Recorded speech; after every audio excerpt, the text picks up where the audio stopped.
ভাইজি ভাইজি ভাইজি আমার ছুটি মঞ্জুর হয়ে গেছে। আরে ভাইজি, এটা তো খুবই খুশির খবর। হ্যাঁ ভাইজি, এবার আমি বাড়িতে গিয়ে আমার মায়ের সাথে দেখা করবো।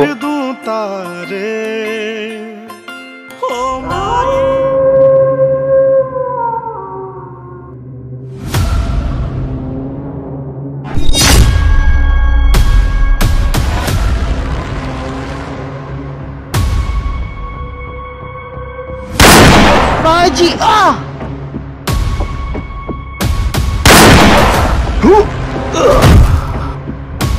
ভাইজি ভাইজি তুমি এমনটা কেন করলে? শিবা ভাই, তুমি খুশি খুশি তোমার মায়ের সাথে দেখা করতে যাচ্ছিলে, যাও, আমার তো এই পৃথিবীতে মাই নেই।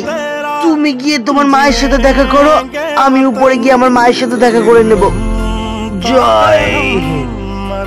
বন্ধুরা, তোমাদের স্থানীয় ভাষা কি সেটা কমেন্টে অবশ্যই বলে যাও।